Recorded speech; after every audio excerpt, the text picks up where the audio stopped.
The Lost World by Sir Arthur Conan Doyle. Chapter 13. A Sight Which I Shall Never Forget. Just as the sun was setting upon that melancholy night, I saw the lonely figure of the Indian upon the vast plain beneath me, and I watched him, our one faint hope of salvation, until he disappeared in the rising mists of evening which lay, rose-tinted from the setting sun, between the far-off river and me. It was quite dark when I at last turned back to our stricken camp, and my last vision as I went was the red gleam of Zambo's fire, the one point of light in the wide world below, as was his faithful presence in my own shadowed soul. And yet I felt happier than I had done since this crushing blow had fallen upon me, for it was good to think that the world should know what we had done, so that at the worst our names should not perish with our bodies, but should go down to posterity associated with the result of our labors. It was an awesome thing to sleep in that ill-fated camp, and yet it was even more unnerving to do so in the jungle. One or the other it must be. Prudence, on the one hand, warned me that I should remain on guard, but exhausted nature, on the other, declared that I should do nothing of the kind. I climbed up onto a limb of the great ginkgo tree, but there was no secure perch on its rounded surface, and I should certainly have fallen off and broken my neck the moment I began to doze. I got down, therefore, and pondered over what I should do. Finally I closed the door of the zareba, lit 3 separate fires in a triangle, and having eaten a hearty supper, dropped off into a profound sleep, from which I had a strange and most welcome awakening. In the early morning, just as day was breaking, a hand was laid upon my arm, and starting up, with all my nerves in a tingle and my hand feeling for a rifle, I gave a cry of joy as in the cold grey light I saw Lord John Roxton kneeling beside me. It was he, and yet it was not he. I had left him calm in his bearing, correct in his person, prim in his dress. Now he was pale and wild-eyed, gasping as he breathed like one who has run far and fast. His gaunt face was scratched and bloody, his clothes were hanging in rags, and his hat was gone. I stared in amazement, but he gave me no chance for questions. He was grabbing at our stores all the time he spoke. "Quick, young fella, quick!" he cried. "Every moment counts. Get the rifles, both of them. I have the other 2. Now, all the cartridges you can gather. Fill up your pockets. Now, some food. Half a dozen tins will do. That's all right. Don't wait to talk or think. Get a move on, or we are done." Still half awake, and unable to imagine what it all might mean, I found myself hurrying madly after him through the wood, a rifle under each arm, and a pile of various stores in my hands. He dodged in and out through the thickest of the scrub until he came to a dense clump of brushwood. Into this he rushed, regardless of thorns, and threw himself into the heart of it, pulling me down by his side. "There," he panted. "I think we are safe here. They'll make for the camp as sure as fate. It will be their first idea, but this should puzzle 'em." "What is it all?" I asked when I had got my breath. "Where are the professors, and who is it that is after us?" "The ape-men!" he cried. "My God, what brutes! Don't raise your voice, for they have long ears. Sharp eyes, too, but no power of scent, so far as I could judge, so I don't think they can sniff us out. Where have you been, young fella? You were well out of it." In a few sentences I whispered what I had done. "Pretty bad," said he, when he had heard of the dinosaur and the pit. "It isn't quite the place for a rest cure, what? But I had no idea what its possibilities were until those devils got hold of us. The man-eating Papuans had me once, but they are Chesterfields compared to this crowd." "How did it happen?" I asked. "It was in the early morning. Our learned friends were just stirring. Hadn't even begun to argue yet. Suddenly it rained apes. They came down as thick as apples out of a tree. They had been assembling in the dark, I suppose, until that great tree over our heads was heavy with 'em. I shot one of them through the belly, but before we knew where we were, they had us spread-eagled on our backs. I called them apes, but they carried sticks and stones in their hands and jabbered talk to each other, and ended up by tying our hands with creepers. So they are ahead of any beast that I have seen in my wanderings. Ape men, that's what they are, missin' links, and I wish they had stayed missin'. They carried off their wounded comrade, he was bleedin' like a pig, and then they sat around us, and if ever I saw frozen murder, it was in their faces. They were big fellows, as big as a man, and a deal stronger. Curious glassy grey eyes they have, under red tufts, and they just sat and gloated and gloated. Challenger is no chicken, but even he was cowed. He managed to struggle to his feet, and yelled out at them to have done with it and get it over. I think he had gone a bit off his head at the suddenness of it, for he raged and cursed at them like a lunatic. If they had been a row of his favourite pestmen, he could not have slanged them worse. Well, what did they do? I was enthralled by the strange story which my companion was whispering into my ear, while all the time his keen eyes were shooting in every direction, and his hand grasping his cocked rifle. I thought it was the end of us, but instead of that it started them on a new line. They all jabbered and chattered together. Then one of them stood out beside Challenger. You'll smile, young fellow, but upon my word they might have been kinsmen. I couldn't have believed it if I hadn't seen it with my own eyes. This old ape man, he was their chief, was a sort of red Challenger, with every one of our friend's beauty points, only just a trifle more so. He had the short body, the big shoulders, the round chest, no neck, a great ruddy frill of a beard, the tufted eyebrows, the "What do you want, damn you?" look about the eyes, and the whole catalogue. When the ape-man stood by Challenger and put his paw on his shoulder, the thing was complete. Summerlee was a bit hysterical, and he laughed till he cried. The ape-men laughed too, or at least they put up the devil of a cacklin', and they set to work to drag us off through the forest. They wouldn't touch the guns and things, thought them dangerous, I expect, but they carried away all our loose food. Summerlee and I got some rough handlin' on the way. There's my skin and my clothes to prove it, for they took us a bee-line through the brambles, and their own hides are like leather. But Challenger was all right. 4 of them carried him shoulder high, and he went like a Roman emperor. What's that? It was a strange clicking noise in the distance, not unlike castanets. There they go, said my companion, slipping cartridges into the second double-barreled express. Load them all up, young fellow my lad, for we're not going to be taken alive, and don't you think it. That's the row they make when they are excited. By George, they'll have something to excite them if they put us up. The last stand of the Greys won't be in it. With their rifles grasped in their stiffened hands, mid a ring of the dead and dyin', as some fathead sings. Can you hear them now? Very far away. That little lot will do no good, but I expect their search parties are all over the wood. Well, I was telling you my tale of woe.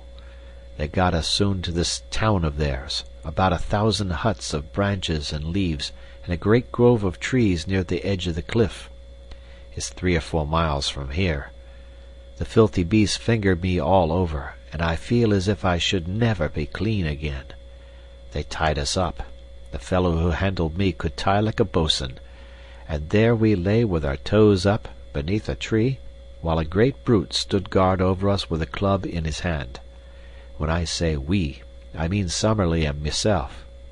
Old Challenger was up a tree, eatin' pines and having the time of his life.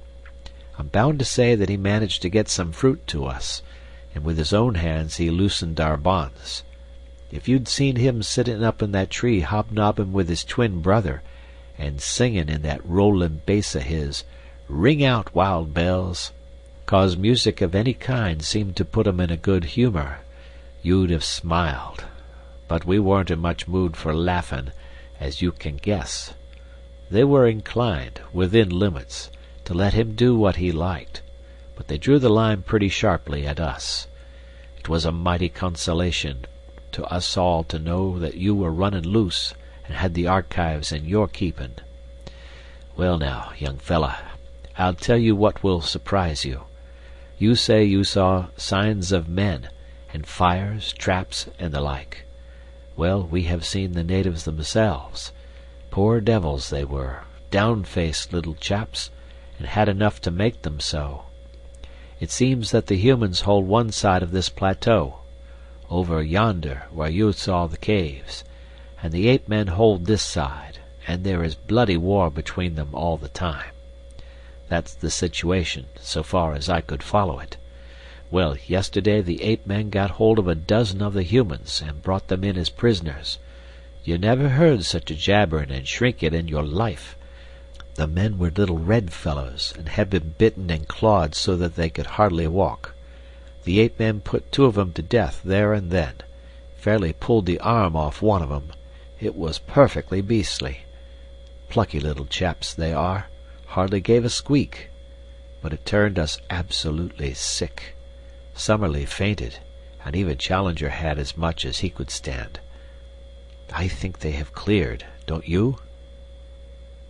We listened intently, but nothing save the calling of the birds broke the deep peace of the forest. Lord Roxton went on with his story. I think you have had the escape of your life, young fella, my lad. It was catching those Indians that put you clean out of their heads, else they would have been back to the camp for you, as sure as fate had gathered you in. Of course, as you said, they have been watching us from the beginning out of that tree, and they knew perfectly well that we were 1 short. However, they could think only of this new haul, so it was I, and not a bunch of apes, that dropped in on you in the morning. Well, we had a horrid business afterwards. My God, what a nightmare the whole thing is! You remember the great bristle of sharp canes down below where we found the skeleton of the American? Well, that is just under Ape Town, and that's the jumping-off place of their prisoners. I expect there's heaps of skeletons there, if we looked for 'em. They have a sort of clear parade ground on the top. They make a proper ceremony about it. One by one the poor devils have to jump, and the game is to see whether they are merely dashed to pieces, or whether they get skewered on the canes.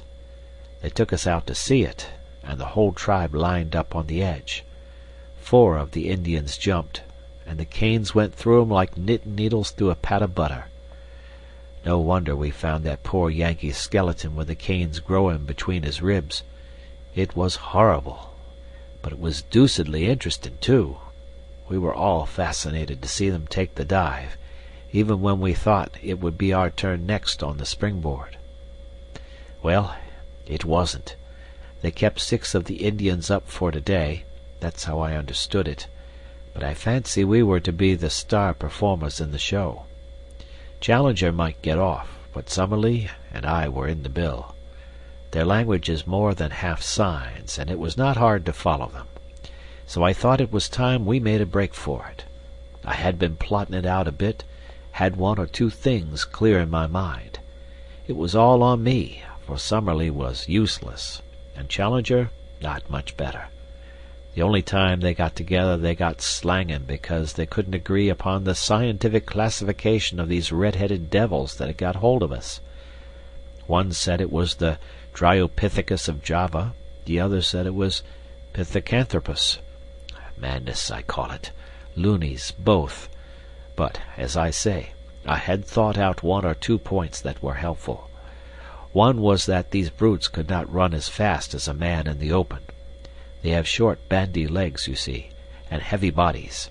Even Challenger could give a few yards in 100 to the best of them, and you or I would be a perfect shrub. Another point was that they knew nothing about guns. I don't believe they ever understood how the fellow I shot came by his hurt. If we could get at our guns, there was no saying what we could do. So I broke away early this morning, gave my guard a kick in the tummy that laid him out, and sprinted for the camp. There I got you and the guns, and here we are. "But the Professors!" I cried in consternation. "Well, we must just go back and fetch 'em. I couldn't bring 'em with me. Challenger was up the tree. Summerlee was not fit for the effort. The only chance was to get the guns and try a rescue. Of course they may scupper them at once in revenge. I don't think they would touch Challenger, but I wouldn't answer for Summerlee. But they would have had him in any case. Of that I am certain. So I haven't made matters any worse by bolting. But we are honor bound to go back and have them out or see it through with them. So you can make up your soul, young fellow my lad, for it will be one way or the other before evening." I have tried to imitate here Lord Roxton's jerky talk, his short, strong sentences, the half-humorous, half-reckless tone that ran through it all. But he was a born leader. As danger thickened, his jaunty manner would increase, his speech become more racy, his cold eyes glitter into ardent life, and his Don Quixote moustache bristle with joyous excitement, his love of danger, his intense appreciation of the drama of an adventure, all the more intense for being held tightly in, his consistent view that every peril in life is a form of sport, a fierce game betwixt you and fate, with death as a forfeit, made him a wonderful companion at such hours. If it were not for our fears as to the fate of our companions, it would have been a positive joy to throw myself with such a man into such an affair. We were rising from our brushwood hiding-place, when suddenly I felt his grip upon my arm. "By George!" he whispered. "Here they come." From where we lay we could look down a brown aisle, arched with green, formed by the trunks and branches. Along this a party of the ape-men were passing. They went in single file, with bent legs and rounded backs, their hands occasionally touching the ground, their heads turning to left and right as they trotted along. Their crouching gait took away from their height, but I should put them at 5 feet or so, with long arms and enormous chests. Many of them carried sticks, and at the distance they looked like a line of very hairy and deformed human beings. For a moment I caught this clear glimpse of them, then they were lost among the bushes. "Not this time," said Lord John, who had caught up his rifle. "Our best chance is to lie quiet until they have given up the search. Then we shall see whether we can't get back to their town and hit 'em where it hurts most. Give 'em an hour, and we'll march." We filled in the time by opening one of our food tins and making sure of our breakfast. Lord Roxton had had nothing but some fruit since the morning before, and ate like a starving man.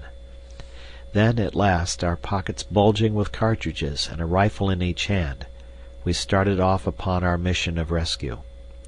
Before leaving it, we carefully marked our little hiding-place among the brushwood, and its bearing to Fort Challenger, that we might find it again if we needed it. We slunk through the bushes in silence, until we came to the very edge of the cliff, close to the old camp. There we halted, and Lord John gave me some idea of his plans. "So long as we are among the thick trees, these swine are our masters," said he. "They can see us, and we cannot see them. But in the open it is different. There we can move faster than they, so we must stick to the open all we can. The edge of the plateau has fewer large trees than further inland, so that's our line of advance. Go slowly, keep your eyes open and your rifle ready. Above all, never let them get you prisoner while there is a cartridge left. That's my last word to you, young fellow." When we reached the edge of the cliff I looked over and saw our good old black Zambo sitting smoking on a rock below us. I would have given a great deal to have hailed him and told him how we were placed, but it was too dangerous, lest we should be heard. The woods seemed to be full of the ape-men. Again and again we heard their curious clicking chatter. At such times we plunged into the nearest clumps of bushes, and lay still until the sound had passed away. Our advance, therefore, was very slow, and 2 hours at least must have passed before I saw by Lord John's cautious movements that we must be close to our destination. He motioned to me to lie still, and he crawled forward himself. In a minute he was back again, his face quivering with eagerness. "Come," said he, "come quick. I hope to the Lord we are not too late already." I found myself shaking with nervous excitement as I scrambled forward and lay down beside him, looking out through the bushes at a clearing which stretched before us. It was a sight which I shall never forget until my dying day, so weird, so impossible, that I do not know how I am to make you realize it, or how in a few years I shall bring myself to believe in it, if I live to sit out once more on a lounge in the Savage Club and look out on the drab solidity of the embankment. I know that it will seem then to be some wild nightmare, some delirium of fever. Yet I will set it down now, while it is still fresh in my memory, and one at least, the man who lay in the damp grasses by my side, will know if I have lied. A wide open space lay before us, some hundreds of yards across, all green turf and low bracken growing to the very edge of the cliff. Round this clearing there was a semicircle of trees with curious huts built of foliage, piled one above the other among the branches. A rookery, with every nest a little house, would best convey the idea. The openings of these huts and the branches of the trees were thronged with a dense mob of ape people, whom from their size I took to be the females and infants of the tribe. They formed the background of the picture, and were all looking out with eager interest at the same scene which fascinated and bewildered us. In the open, and near the edge of the cliff, there had assembled a crowd of some 100 of these shaggy, red-haired creatures, many of them of immense size, and all of them horrible to look upon. There was a certain discipline among them, for none of them attempted to break the line which had been formed. In front there stood a small group of Indians, little, clean-limbed, red fellows, whose skins glowed like polished bronze in the strong sunlight. A tall, thin white man was standing beside them, his head bowed, his arms folded, his whole attitude expressive of his horror and dejection. There was no mistaking the angular form of Professor Summerlee. In front of and around this dejected group of prisoners were several ape-men, who watched them closely and made all escape impossible. Then, right out from all the others and close to the edge of the cliff, were two figures, so strange and under other circumstances so ludicrous that they absorbed my attention.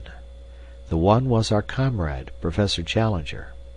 The remains of his coat still hung in strips from his shoulders, but his shirt had been all torn out, and his great beard merged itself in the black tangle which covered his mighty chest.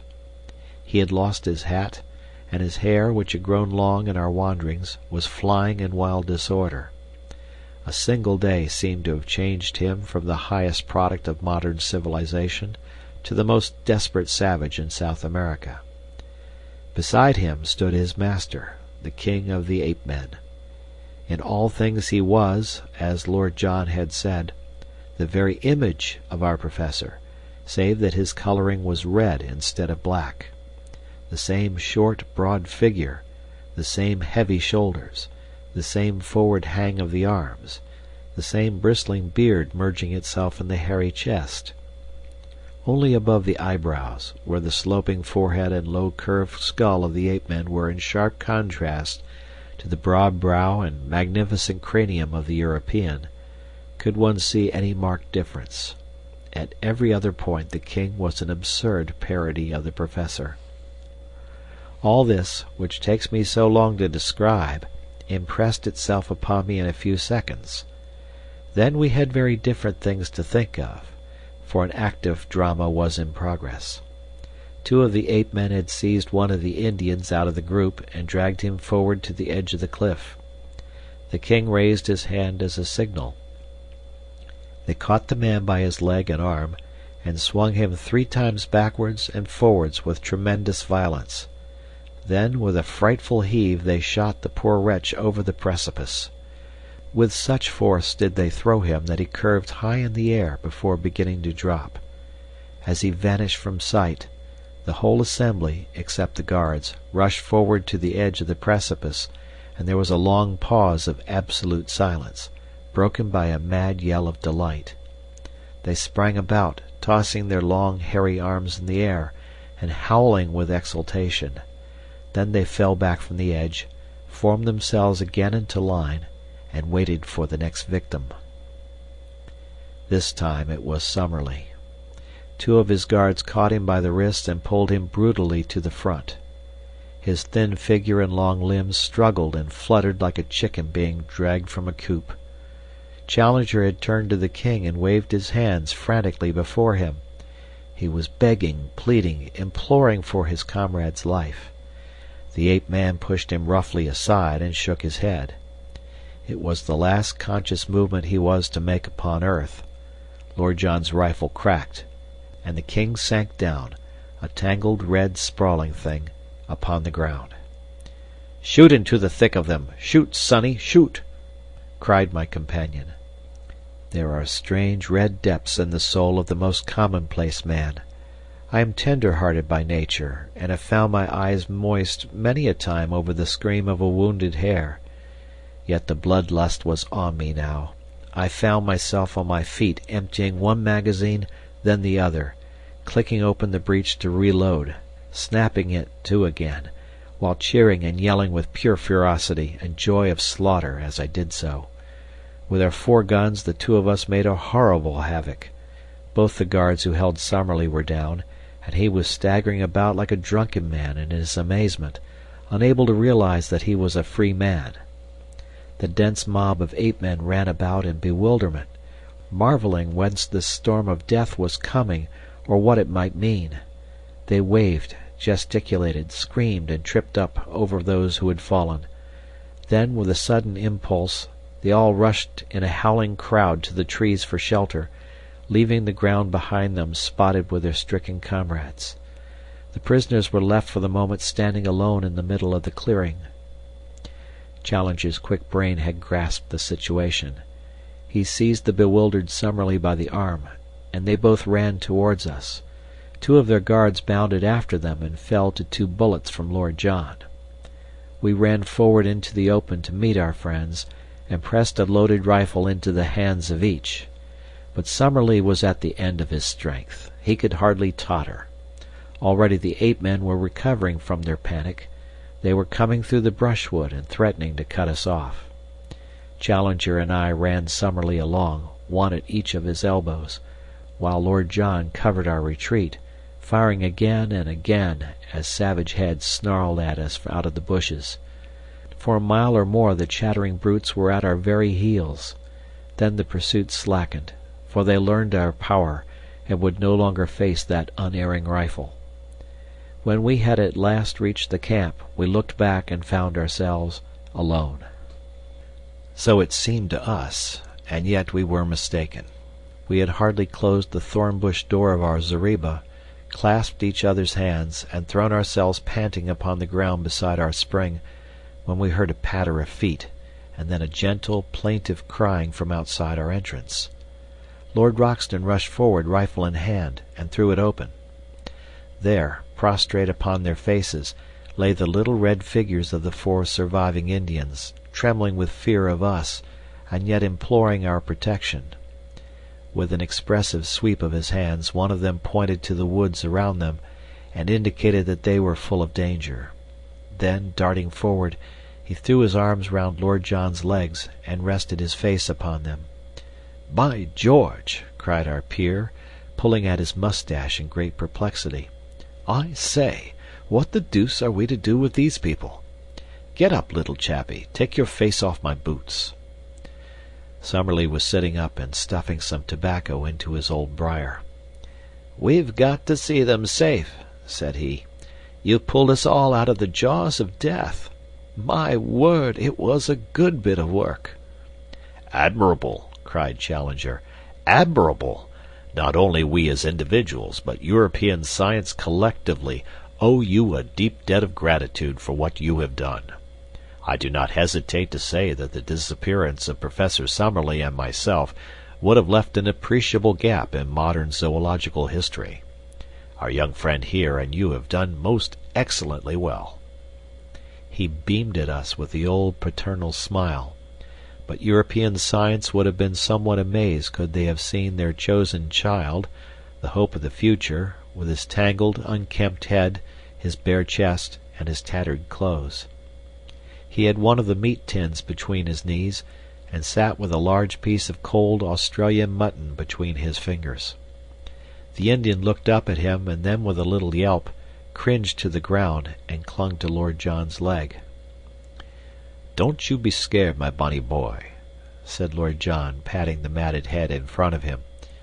"He can't stick your appearance, Challenger, and by George, I don't wonder. All right, little chap. He's only a human, just the same as the rest of us." "Really, sir," cried the Professor. "Well, it's lucky for you, Challenger, that you are a little out of the ordinary. If you hadn't been so like the king—" "Upon my word, Lord John, you allow yourself great latitude." "Well, it's a fact." "I beg, sir, that you will change the subject.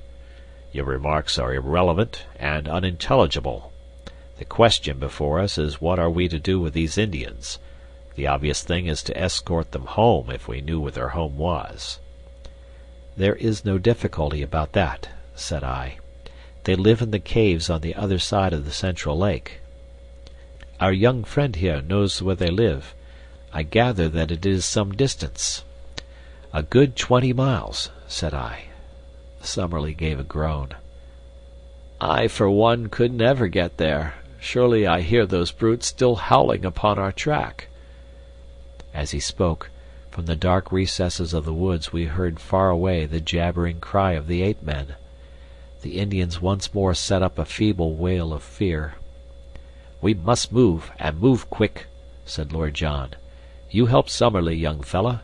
These Indians will carry stores. Now then, come along before they can see us." In less than half an hour we had reached our brushwood retreat and concealed ourselves.